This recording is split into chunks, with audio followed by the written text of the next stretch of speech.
Much as I was infatuated with aesthetics when it comes to the architecture side, I wanted to know building technology and how things work instead of how good something looks. So much as I was like, okay, so one day is gonna be modeling some really cool bridges. And right now here I am with Zutari. I'm doing bridges for Middle East and Australia, and yeah, I think that was a prophecy, man. Every night, every day, I was in Revit. When I was at work, I was pushing work as much as I can, as fast as I can, so that the next 4 hours in my 8-hour period, I can touch Revit during that time. So building information modeling, as in simple terms, is a digital representation of a building or infrastructure, which involves a 3D model, a 3D repository. So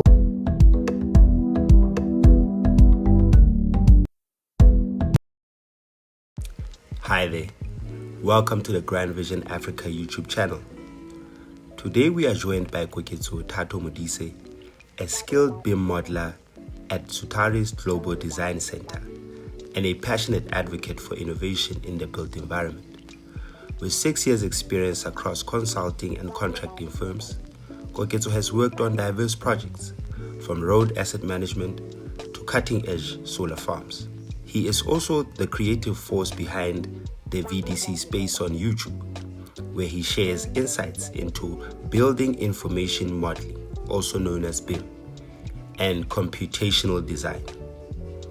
Koketso's journey from Rustenburg to becoming a leading voice in the AECO space highlights the value of mentorship, sustainability, and embracing technology to transform infrastructure development in Africa.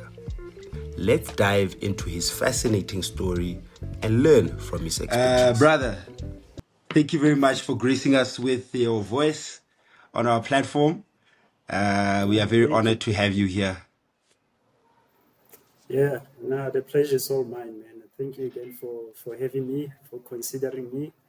It's really great, like seeing people who I went to varsity with, doing stuff like this. I always said that we should always keep in touch, and share some insights of what if we've been up to, in the industry. When you get to varsity on the first year, you get those cynical lectures who tell you about the percentage of people who are going to graduate and all those things.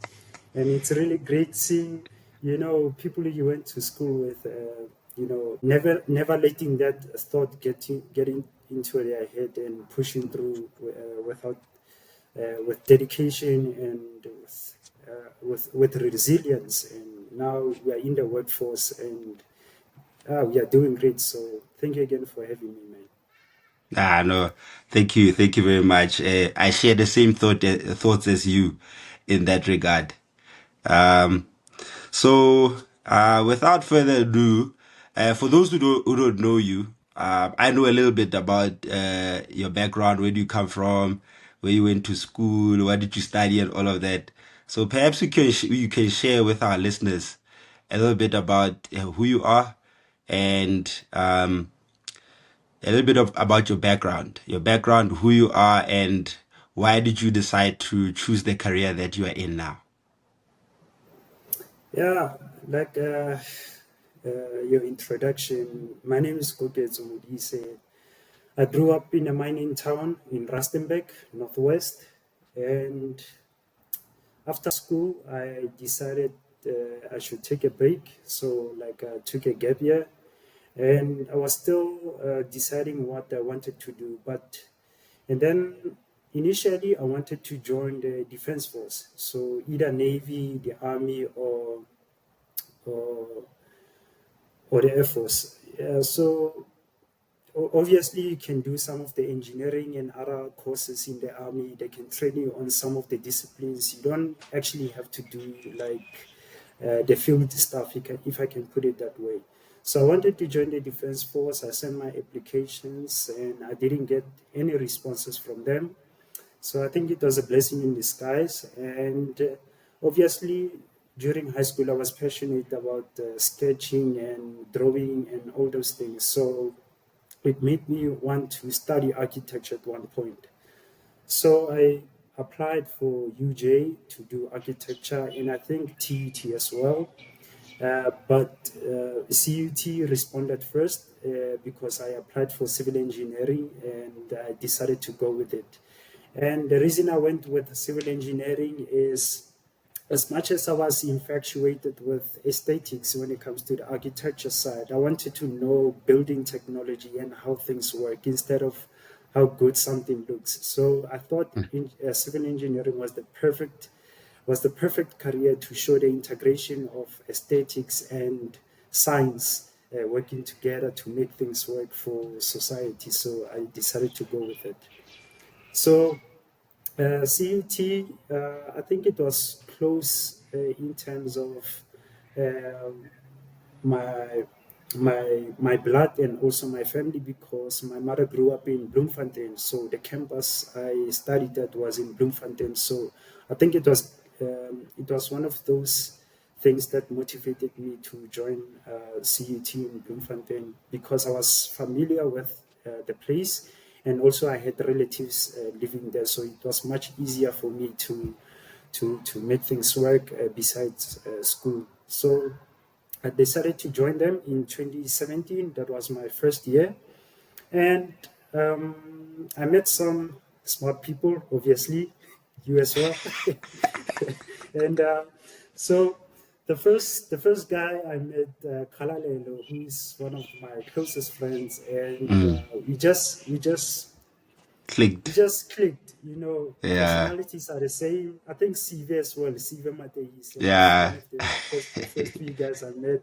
So personality wise, we were similar. We had similar interests and all those things. So we just kicked it off after that, and we worked together. We made it work, and I studied there for 3 years, and then in 2019, obviously, you know, our major, we have to do like 1 year of work, In work service, yeah. integrated learning in service training. So I came back home in 2019. I think I sat for a month, I think, and then I managed to get an internship in my hometown, Rustenburg, with a consulting firm, small consulting firm, but they also had branches like all over South Africa. So they majored in asset management of roads. So they were working with municipalities and they were doing asset management of roads, road structures, road signs,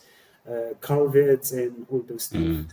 And also the software involved in terms of my position was GIS. So that was the first piece of software I got my hands on in terms of in the workspace. So I managed to work for them.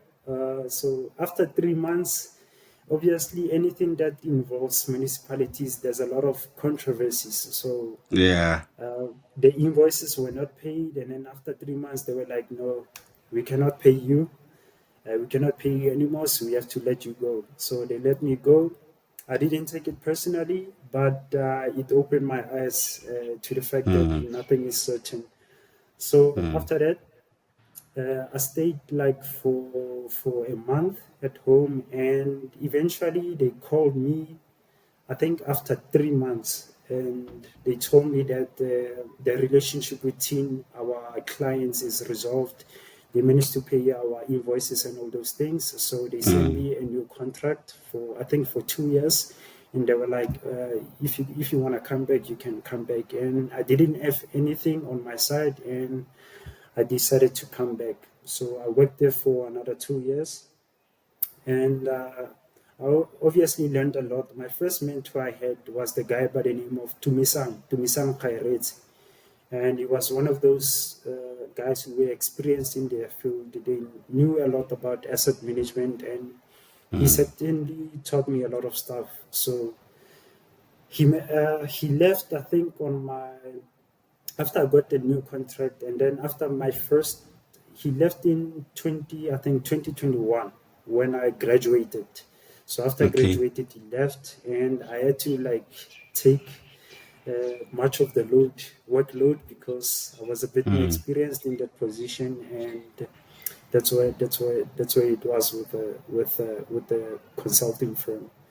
Okay. So during that time, um, I was exposed to that was in 2021. After graduation, I became interested in Revit. So the story about being interested in BIM and Revit and all those things that I'm doing right now, I was actually scrolling in Facebook. So there was obviously in Facebook, there are these groups of civil engineers, architectures, and all those stuff. So I was Yeah. under this group of civil engineers in South Africa, and this other brother who is a project manager was like, I'm looking for people who know how to use software, AutoCAD. And then someone in the comments commented and said, how about Revit? I didn't know what Revit Uh, was during that time. I okay. was like, what about Revit? So actually, this was in 2021. Hey, this was in 2020. Excuse me. Okay. So he said, yeah, in 2020. So he said, what about Revit? And I was like, I saw the comment. I was like, what is Revit? And then I went to the internet and searched. So I saw this 3Ds and all those things. I was like, okay, this Mm. is this this is this is the next step in terms of drafting and all those stuff. Because in AutoCAD you are stuck in 2D, even though there are 2D, some yeah. modifications. Yeah, even though there are some modifications recently, but Mm. yeah, I saw Revit as a game changer. And during that time, I downloaded. I was still under the student license, so I used my student license. I downloaded the trial and I just worked on it. I was hooked after that. I was hooked to the point whereby I wasn't touching GIS, which Mm. was once Your that was main, pretty much, yeah. yeah. So yeah, I was really obsessed, man. I was every night, every day. I was in Revit. When I was at work, I was pushing work as much as I can, as fast as I can, so that the next 4 hours in my 8 hour period, I can touch Revit during that time. Mm. Mm. So luckily, the guy I told you about, Dumisang, he saw the passion in me and was like, and I think this was a prophecy. He was like, Koketso one day is gonna be modeling some really cool bridges. And right now here I am with Zutari. I'm doing bridges for Middle East and Australia, and yeah, I think that was a prophecy, man. So Mm. during that time, fast forward to 2021, I decided to, I think actually in 2019, yeah, in 2021, fast forward, I decided to open my YouTube channel, the VDC Space. But during that time, it was the Reba, man, because I was a fan of 3D Reba in Revit. So because it was making things easier in terms of placing rebars and drafting of rebars and detailing and all those stuff. So I was calling myself the rebar man, and I was doing a lot of tutorials into reinforcements and all those stuff. And during that time, my channel was coming up slowly. It was coming up slowly, and I was doing tutorials on architecture, on structural engineering, on detailing, and so on and so forth. And a lot of people saw the passion in me, and it got to a point whereby I was starting to learn about BIM, and then I had a conversation with my director during that time. So I remember we had a project in KZN, um, in 20, I think in 2022. So Mm. they took me to KZN in Kwaduguza in Stanger. There's this town Mm. called Stanger. So I was helping out that side. And during that time, I had a conversation with my manager. I was like, have you heard about this thing called BIM? And then he was like, what is that? And I was saying during that time, what I knew about BIM was 3D models. I didn't know Mm. about the information side of things Yes. and Yeah. standardization and all those things. So I was like, Mm. it's about this 3D models, and you can see, you can extract quantities from them. You can see how the building would look before it's even completed and all those stuff. And the perfect example of me implementing what I believed in was they actually had as-built drawings of one of his closest relatives. So they wanted me to do a bill of quantities on that house. So it was an old house from 1970 something, I think. So during that time, we only had like as-built. So the drawings were in terrible condition to the point whereby it was not easy for someone to do like a traditional BOQ on them. So my strategy was, okay, I have elevations, I have the floor plan, I'm going to produce a 3D model from this using Revit. And that's what I did. And then after that, one of the most convenient thing about Revit is when you model, the schedules are automatically updated and generated. So after I finished the model, I produced the quantities, extracted them, and then I produced the BOQ as fast as I can. I sent it to them, and I was like, "This is what I'm talking about." And they were Yeah. like, "Okay, okay, okay. I see where the industry is going." Yeah. So, but yeah, they couldn't like I wouldn't say adopt it, but they couldn't look in that direction because they were a small consulting firm, and COVID, COVID, it had a lot of negative impact in some Impact. of the Yeah. small companies. So they couldn't look that way during that time. It was not realistic, and I was like, okay, it's okay. But he saw my passion to the point whereby when I was in KZN in 2022, he was like, I'll pay for a course in Udemy so that you can do SketchUp. SketchUp is sort of like a 3D software for mostly used by architects. I'm not a fan of it, but so he saw my passion and was like, you can just do a course on this. And then I did a course on that, did a 3D house on that, and then I sent him the results, and I was like, okay, this is what I've learned from this. And so during that time, as time went on, I sort of like became tired of asset management because I needed a new challenge in a way. So in 20, I think, yeah, in 2022, in June, I decided to resign from them. And I was like, okay, guys, I gave my all. I think I'm going to join a new company. But during that time, I just wanted to take a break, if I'm being honest. So I took a break for 3 months just to rejuvenate, get my mind clear. And yeah, during that time, I just started applying for other jobs during my third month because I could feel the pressure of not getting income. So I I saw a position for WBHO construction for junior VDC modeler. Actually, they named it BIM modeler because a lot of people in the industry are not familiar with the term VDC. They only know BIM. Which is which is actually what I wanted to ask you before we continue, right? Um, Obviously, people generally do not know that side of the industry, and they will be grappling with terms like BIM, like VDC, like ICO, like those particular terms. Before we continue, can you perhaps just delve a little bit deeper into what do those terms mean firstly, and what are those industries like? Can you delve deeper into those industries, like can you delve deeper into those industries?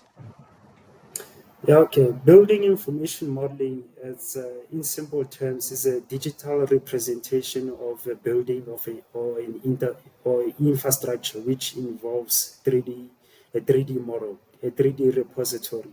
So, in a sense, it was implemented to support this thing of information management.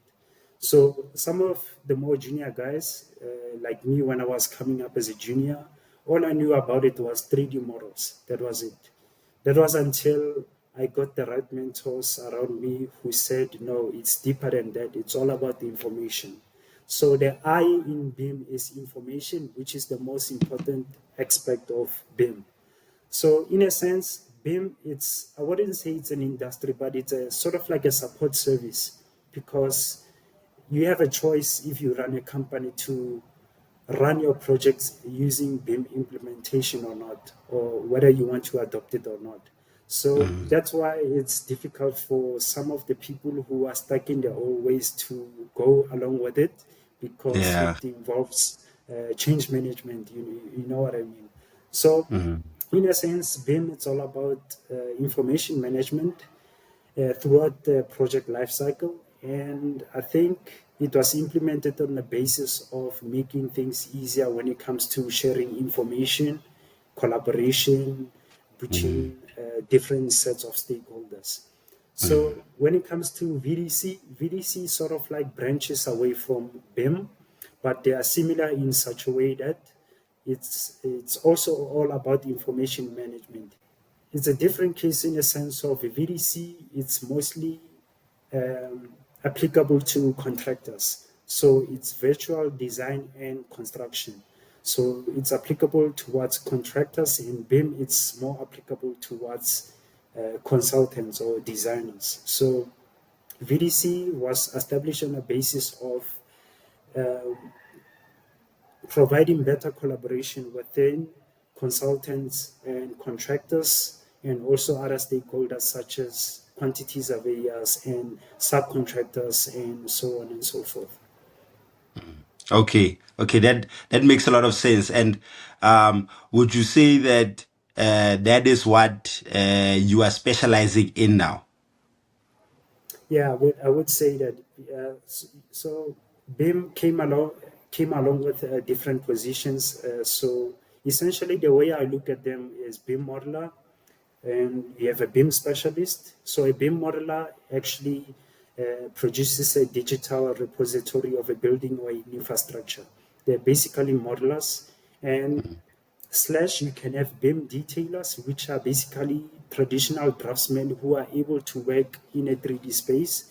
So what happens is these BIM positions that you see in these major consulting firms, they are basically people who were traditional drafters who managed to move from AutoCAD and eventually move towards 3D, which is basically most of the time Revit or Civil 3D. So essentially, BIM, it's a fancy way of saying I have a detailer or a draftsman who is able to work in 3D. So after BIM modeler, you have BIM specialists, which I consider myself as.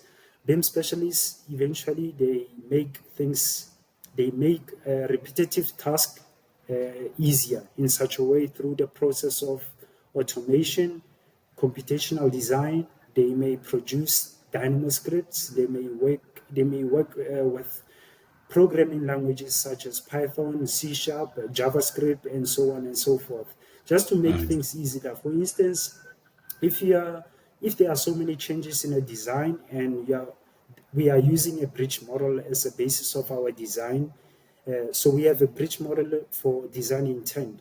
Obviously, there are going to be a lot of changes and all those design aspects which are included in the model. So when there are changes, obviously you're going to have to change the model, and which involves time. It's going to consume your time in all those other aspects. And what you can do is you can go to Dynamo or all the other programming languages in order for you to make things easier and much faster. So BIM specialist, the basis of being a BIM specialist is to make things faster through the process of automation, and also reduce repetitive tasks in such a way. And then after BIM specialist, I would consider the next highest position is BIM coordinator. So BIM coordinators, they essentially make BIM managers work much more easier. So sometimes they set up projects in the CDE, which is the Common Data Environment, such as Autodesk Construction Cloud. So they set up projects, they digitize form, they deal with clashes.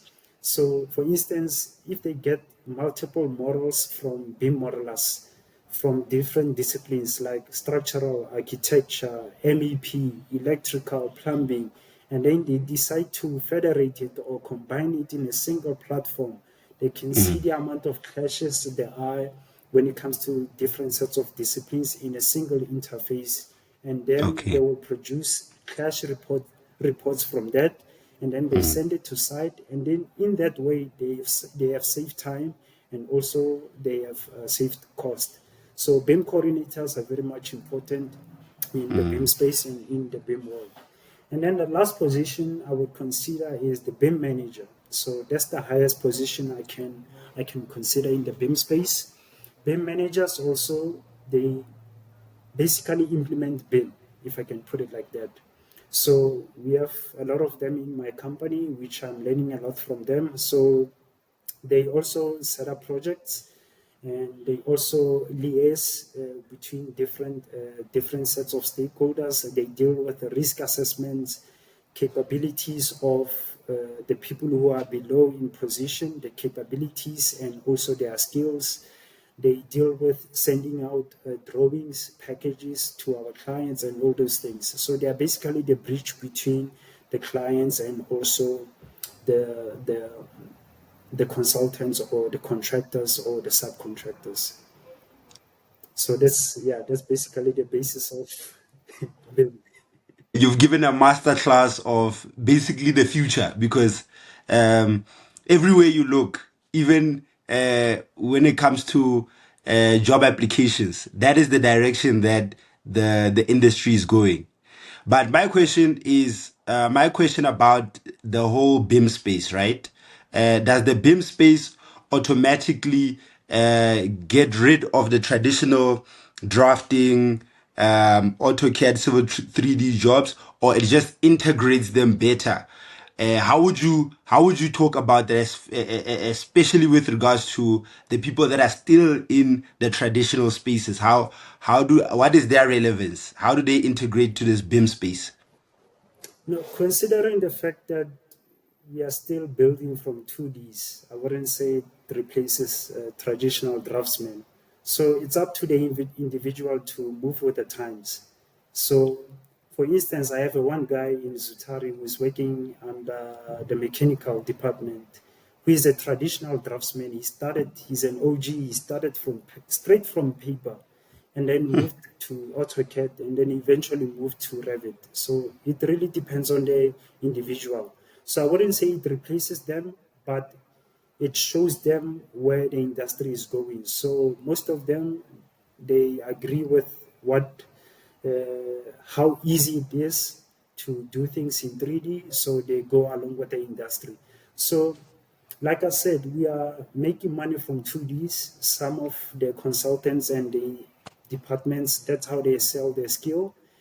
As Yeah. much as we are building 3D models, the end product is 2Ds. We produce 2Ds from that. It's going to move to a point whereby we will build from 3Ds, but in South African context, we are not at that stage.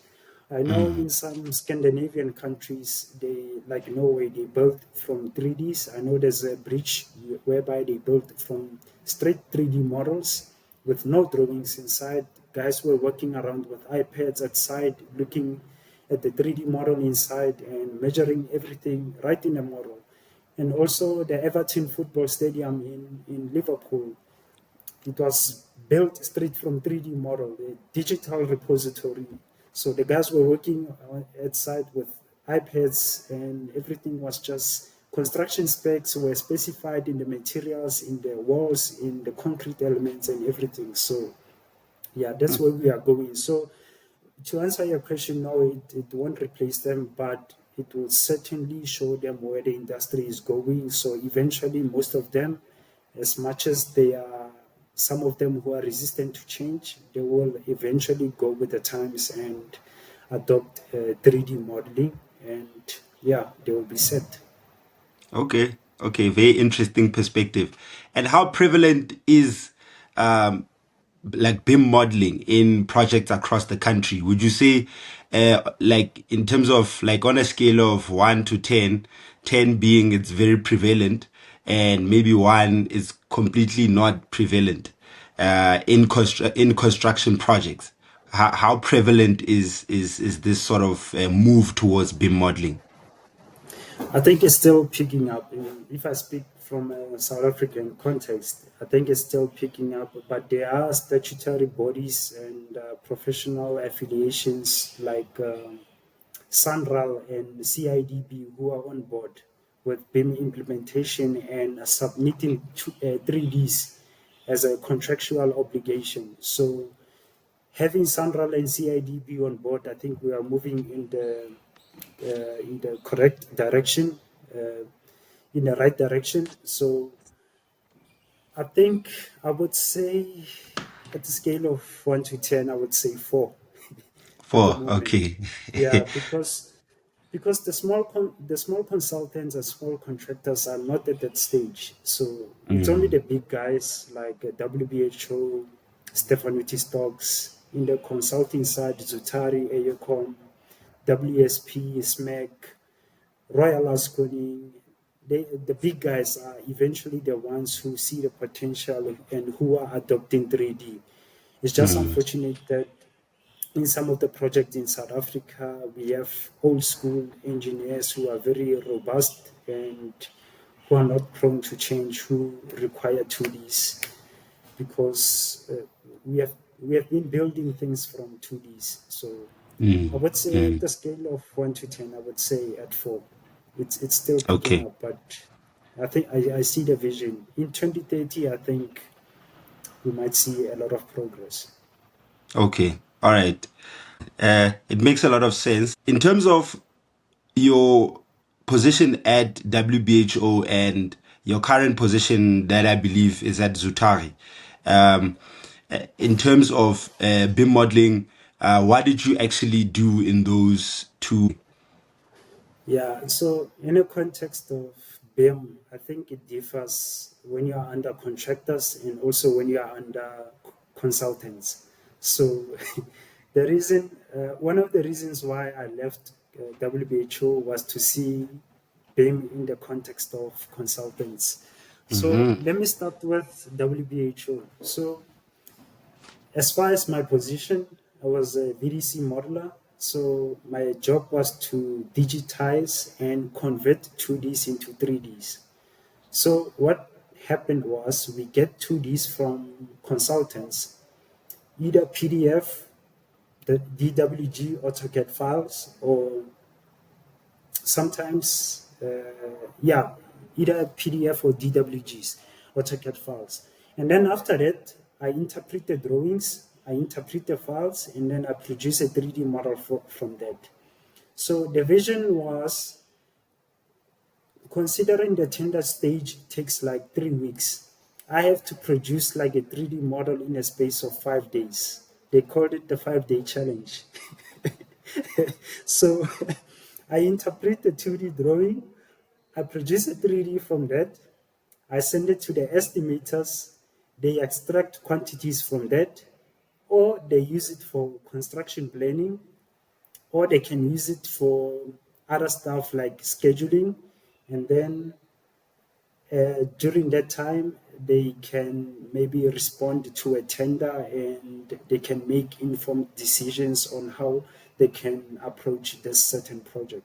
So, in a sense, when you are a BIM modeler under contractors, I think it's much more fun than when you are under consultants, if I'm being honest, because you just get drawings.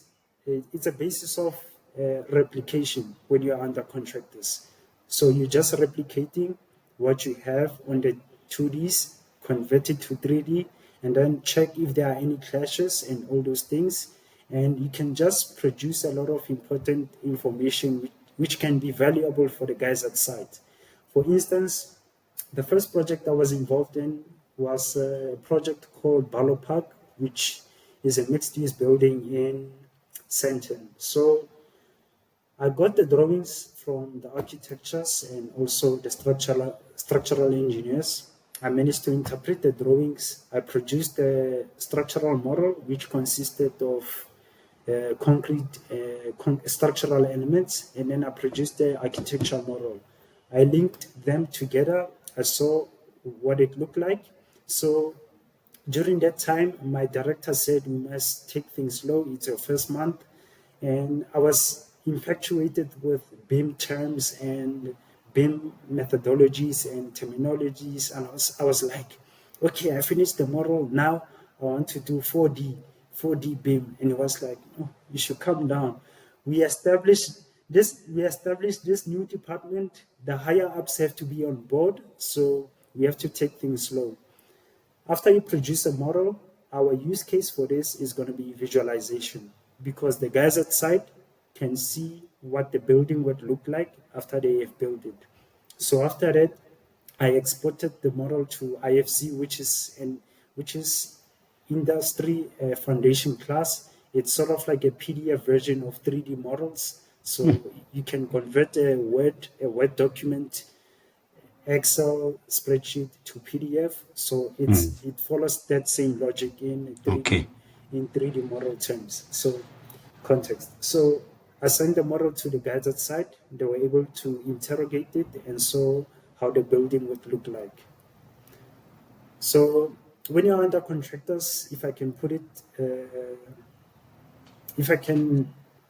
it in a more simple way, it's just replication. You replicate, you produce a 3D model, send it to the estimators, and they can see what they can do with the model. So when you're under consultants, when I left WBHO, my manager said, the first thing he said was like, please tell them to get us on board at an early stage. And I was like, okay, I will definitely fight for that. So when I joined the consultants, obviously, when you're under consultants as a BIM modeler, you produce a design intent model. So a Okay. model which is specifically for design intent. So you can include some of the structural terms and structural principles such as forces and all the stuff if it's required on your model.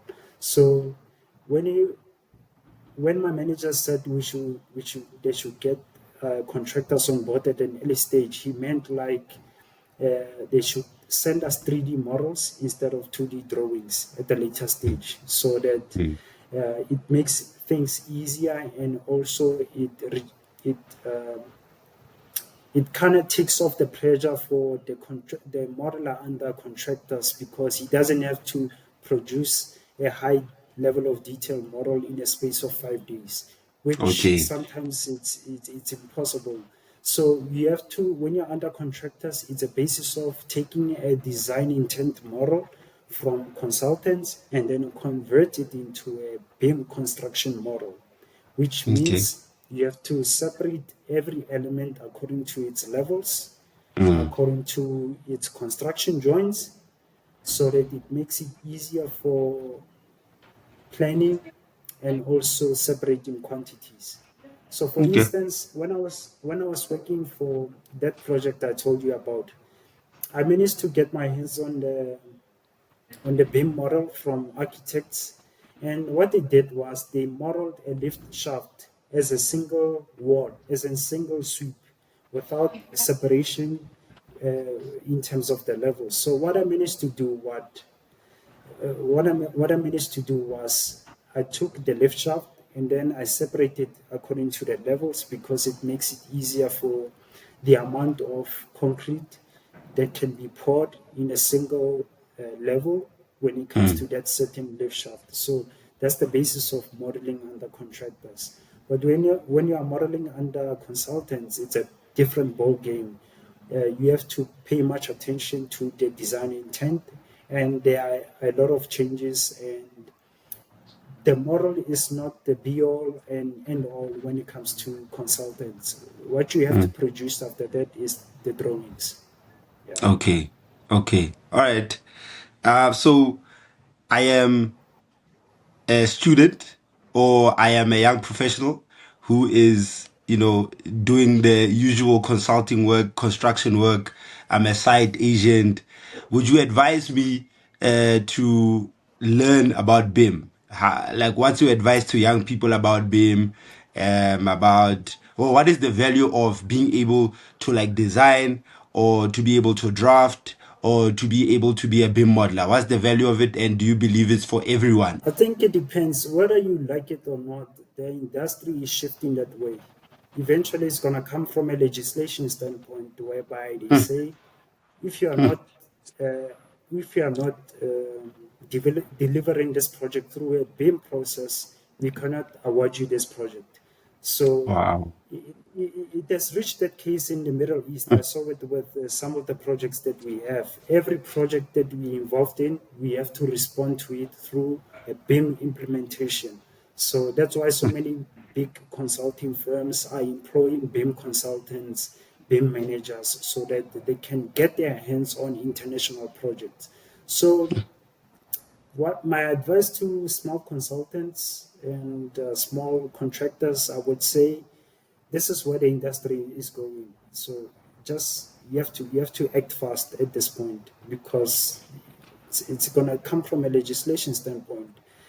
And my advice to people in the industry who are not in BIM positions, I would say familiarize yourself with the principles, the implementation, and the standards, the ISO 19650, and because the people who you are going to be involved in with, they are going to be very much inclined when it comes to the knowledge of what BIM is. So you have to be on board with them, and you have to catch up with them, because they're going to be very much more knowledgeable when it comes to information management and also 3D models. So, for instance, when I was working under the WHO, some of the foremen at site, some of the site agents were working in this. I think they were working in a mine, and I think they were casting silt traps. So these civil structures. So they sent me some 2Ds and said, look, okay, so what you have to do is produce a 3D model and then separate this model according to construction joints, so that we can see the amount of volume when it comes to different pouring sections of this certain civil structure. So I did so. The information was very much valuable to them, and I was like, okay, I see what I'm producing. It's not just a pretty picture, it's information.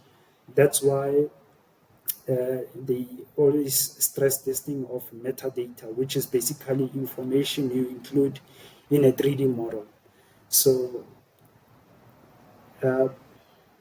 BIM is the basis of a BIM model is a basis of 3D geometry and also information. They call it graphical and non-graphical information. Graphical is 3D itself, non-graphical is information. When you integrate the two, it's very much valuable, not for you, but also for the guys outside. So my advice is learn about software. That's the bare minimum. Learn about software, and also learn about the standard of BIM, ISO 19650, so that when the higher ups come to you and say, we are ready to implement this process, then you know that you are far ahead from anyone else. Okay. So the last question, especially about the VDC space, is the VDC space. I know you started a YouTube channel. You spoke a little bit about it, but I want to give more airspace to tell us more about it, and why did you actually start it? What is the larger vision with that YouTube channel, and also how do people get a hold of you to be able to learn from you and what you do and to support your work? Certainly, man. The VDC space.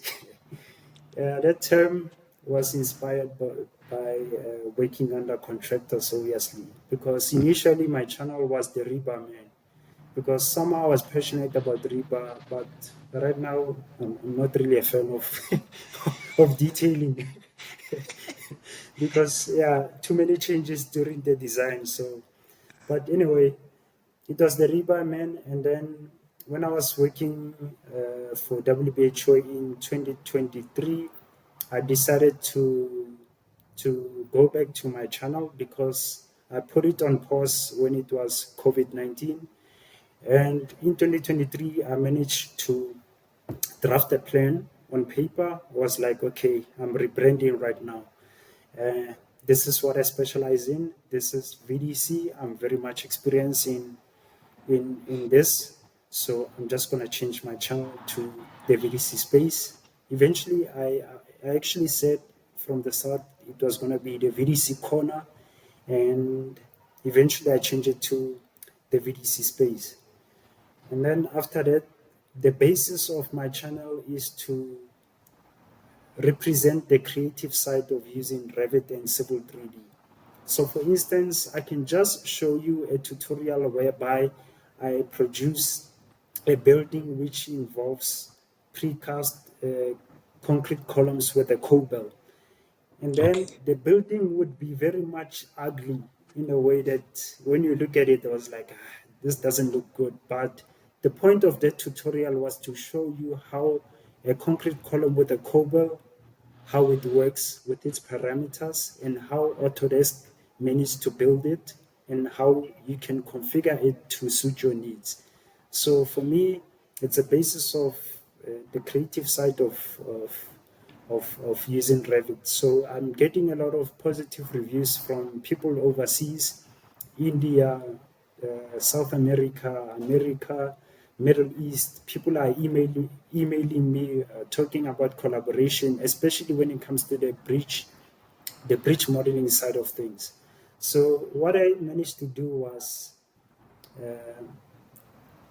I took out my notebook, and then from the month of, I think the month of February in 2023, I wrote down every tutorial I'm going to produce for the channel until December 2023. And then I wrote them, their dates. So my strategy was to produce a tutorial 3 days a week. And then eventually when my channel got monetized, I managed to open up a membership option, which the tutorials from that I produce mostly during the weekends, because they involved like a higher level of modeling, if I can put it that way. So I have to do some R&D during the week before I produce those tutorials for the members, because those people are paying me, so I have to put a lot of effort in terms of doing those ones. And also, after after I got to 1,000 subscribers, I was very much more motivated, to the point whereby I was like, I'm gonna open up a Patreon page. Patreon is sort of like a crowdfunding platform. So the people who watch my channel can actually get my files based on those tutorials in Patreon. So some of them you can pay for them, some of them are free. So it's very much valuable for my viewers to see how I built that certain family or that certain building. And it makes it easier for them to see if what they produce matches what I have produced. So after that, I open up a website also so that people can contact me. And so I've been getting a lot of messages about collaboration, about producing courses which they can pay for. But so eventually I'm gonna produce some courses, but not this time. So this time you can just everyone who is a member, who is the viewer, can just join my membership on my YouTube channel. They can very much get a lot of great content which covers different disciplines, be it structure, architecture, MEP, bridges, roads and earthworks, wastewater. I can produce everything in Revit in a sense. Very impressive and very inspiring. Continue the great work. I'll definitely share a lot more as far as your channel is involved on my comment section and also on my Instagram page, so that people can get a hold of you and learn more about what you do as well, over and above what you just said now. I want to move Yeah, no, thank you, brother. I want to move a little bit away from the more technical and data driven and software driven conversation to the industry. What is your perspective about the civil engineering industry in South Africa at the moment, and what do you think are the biggest hurdles and biggest opportunities for the industry in general? I think, I think the biggest threat towards engineering industry in South Africa is obviously governance. So I think the government they have to clean up their house before they can develop some infrastructure and also buildings and housing and all those things. So I've been watching the president talk a lot about going digital, implementing coding into schools and smart cities and all those things, but we can't even do the basics right. So basic RDP housing, we can't even finish those projects. We can't even implement. Uh, there are some projects in Rustenburg of bus lanes that are not finished. They started in 2013 when I was in high school, and even now, the projects are still not. They're still not done. So I think the biggest threat to our industry is poor service delivery, because people can't work if they don't have shelter, if they don't have Mm. water. So I would say they have to focus on the basics first, and they have to implement a lot of training and also mentoring. And I was attending a Moderna Design Center event on the 22nd. So they were actually showing us where the industry is going, the construction industry, where it's going. So they actually showed us this graph of how it was moving throughout the years during past presidents' tenures and how it was moving. And during the World Cup, which was a blessing for us, it actually rose up. And then eventually it came down again. COVID was here, and then it came down again. So I asked a question towards the presenter. I said, will the privatization of state-owned enterprises improve those statistics in terms of how the construction industry will do? And then she said yes, in a sense. So I will see. Maybe if they can privatize those SOEs, maybe it can improve. But I would say let's just focus on the basics, and we'll get the other things right. But I would say the engineering industry is there are a lot of opportunities as far as our industry, civil, because it's very much versatile. So I would advise students to go for civil. If I can compare it with other engineering majors like electrical, mechanical, I would say civil has to be the first one on your mind, because it's very much versatile. Yeah. You can move into that BIM modeling positions, like I know we are past the topic, but you can move in those positions, and if you have a qualification, it's much easier. So yeah. Yeah. Yeah. Okay. No, that's encouraging. That's encouraging, man. Um, what challenges did you have you experienced in your working sort of journey, and maybe you can pick one or two challenges that you faced, and how did you overcome? The first one was obviously with the first consultants I worked for, and like I mentioned during this interview, being retrenched was the most difficult one, because you come from Yeah. varsity, you're excited Mm. about work, you are still young to an extent, and yeah, reality just kicks you after 3 months after you leave varsity, and you see how the industry is. I remember Mr. one of our lecturers, Mr. Gov, when he said it's going to be difficult to get this qualification. And it always stuck with me what he said, because I think he said it on the basis of how difficult it is to get in-service training. Because when you're doing our qualification, you have to do in-service training in order for you to get your qualification. So I think Yeah.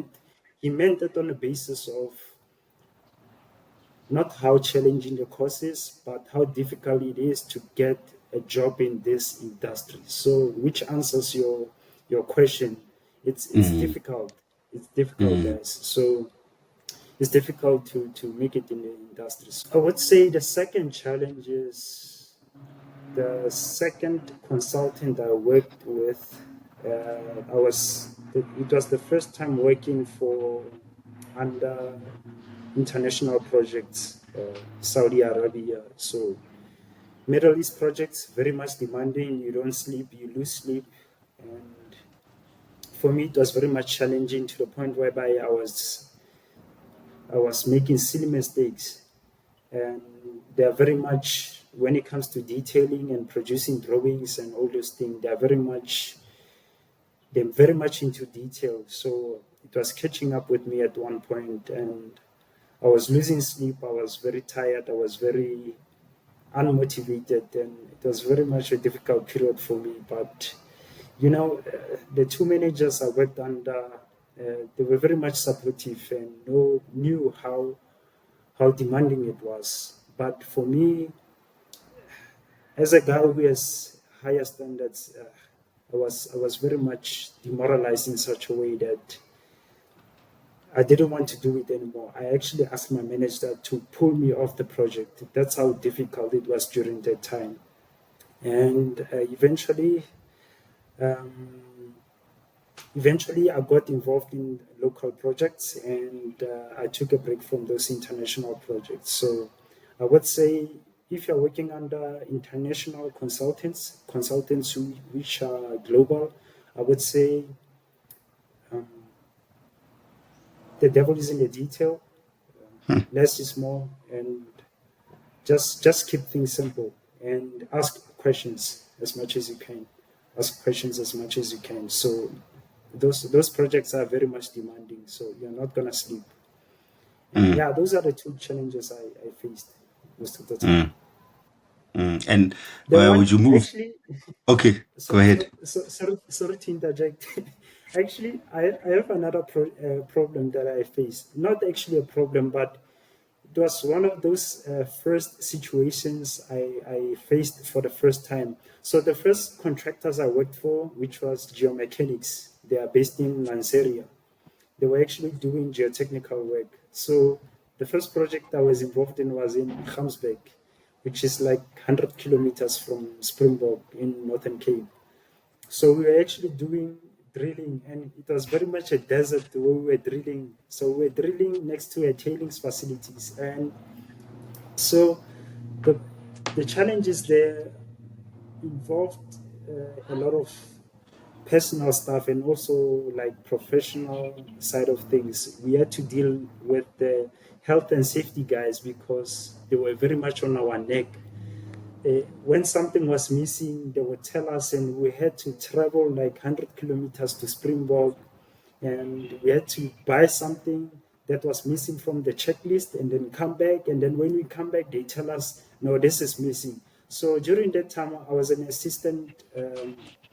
What is it? Project manager. So I was learning the ropes of how to manage a project and how to manage people. So that was a challenge in itself. So you are there sleeping at the labor camp, and during the weekend you have to convince your guys not to drink on Sundays because they are breathalyzers in the morning. And there you are. Here I am, a scrawny, uh, Yeah, I was a about to skinny, say, like, you are a young. skinny, a skinny guy with a baby face coming to an old, experienced guy telling him, "Come on, man, you don't have to drink on Sundays because they are breathalyzers and they are not gonna. We are not gonna work if that's the case, and we're gonna lose money in this." So it was very much challenging in that sense. And when you are working at site, you have to consider natural stuff like snakes, scorpions, and you have to be vigilant. And during that time, the sun it's blistering and you're getting dizzy at that point. So yeah, but it was Mm, challenging in a good way. I would say I enjoyed it very, very much. mm. Yeah, it was very challenging, but I really enjoyed it in a good way. Any closing remarks? I would say subscribe to my channel, obviously. I need more members. I need more members. I've Come on, subscribed though. the return of investment will be great. Yeah, Yeah, I know, yeah. I know. I've subscribed. Yeah, Yeah, yeah. I should so probably do more. I should probably do more, but yeah, it's a story for another day. That one. nah, being a subscriber is enough for me. I think it's fine. So yeah, I would say we are moving to a digital age, obviously, and this is where the industry is going. So you have to go along with the times. I know there's overemphasis of going digital, and I think some of our professionals are losing that touch of going back to paper. And I remember we were having a meeting with the CEO of our company, and he was talking about digital. And there was this old guy on the meeting who pointed out that we are losing the art of going back to paper. Interns, when they come, we slap a computer in front of them instead of slapping a textbook in front of them. So I think let's not lose that. And you're walking around the office full of engineers. You barely see the red Bible, the red book. Mm, Remember the mm. steel structure, the Yeah, steel standards. Yeah. yeah. So yeah, I think the world we are moving to a digital age. So I think we need to move along with it. But also we need to be careful when we are moving towards that digital age. I think it's a slippery slope. Just because you can doesn't mean you should. You know, and my advice to upcoming graduate, I would say, get a mentor and learn as much as you can. Don't take things personally at work, and less is more. Mm. Yeah, less is more. All right, all right. No, thank you very much, brother. You are really a blessing to the industry, especially from us Free State people, where you studied, although you were not born there. You're really a blessing to those of us that know you, man. Continue the great Yeah. work and keep inspiring. Keep inspiring. Now, And yeah, thank you, thank Lehman. you. Thank you very much for also gracing us with your presence on the channel. We hope to have you in future episodes. Yeah, definitely, man. I really appreciate it. And make sure you guys subscribe to his channel, Grand Vision Africa. I see the vision of where the channel is going. So I remember this guy was always passionate about speaking to people. You know, he was involved in SICE stuff and EXA stuff. And, you know, he's a typical extrovert who is a leader by naturally a leader. You don't teach those things in school. So he's a natural Mm. leader. So I think a lot of people follow him, and you know he has that personality of you know presenting and you know leading people, and I think it's very much admirable. And yeah, keep doing what you're doing, Lee, man. And thank you again for hosting me. Thank you very much, brother. Thank you very much for that. It's truly appreciated. I remember those words as I continue to push. It's very encouraging.